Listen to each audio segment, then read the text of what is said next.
তো আজ আমি তোমাদেরকে বলবো মাগির প্রকারভেদ ও কি কি। এতদিন আপনারা দেখে এসেছেন যে মেয়েরা কত প্রকারের হয়, হয়তো তা আপনারা জানেনও না। আজকে আমরা সেই সব বিষয় নিয়ে কিছু আলোচনা করব যে কত প্রকারের আর কি মেয়েরা হয়। তো দেখে নেওয়া যাক। তো আজ আমি তোমাদেরকে বলবো মাগির প্রকারভেদ ও কি কি। এই মাগি হলো এমন একটি মিশ্রণ পদার্থ যা সবার সাথেই মিশে যায়। এই যেমন হানকি মাগি, বেশ্যা মাগি, রেন্ডি মাগি, কতি মাগি, সুন্দরী মাগি, অহংকারী মাগি, লেউড়ি। হয়তো আপনাদের কাছে এটা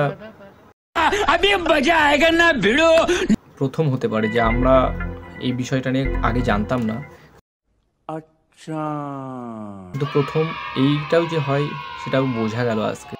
দেখা আপনি লাপরওয়াহি কা নতিজা যে এত প্রকারের হয় মেয়ে, আর আমরা হয়তো শুধু জানতাম যে জেন্ডার, একটা হলো ছেলে একটা হলো মেয়ে। এখন দেখা যাচ্ছে বহু প্রকারের হয়, যেটা আমাদের চিন্তার থেকেও অনেকটা বাইরে ছিল। मजा आया और मैं ये जो मजा है हिंदुस्तान के हर व्यक्ति को देना चाहता हूं। আর আজকে আমরা কার্ড ক্লিয়ার হয়ে গেলাম যে কত প্রকারের মেয়ে হয়।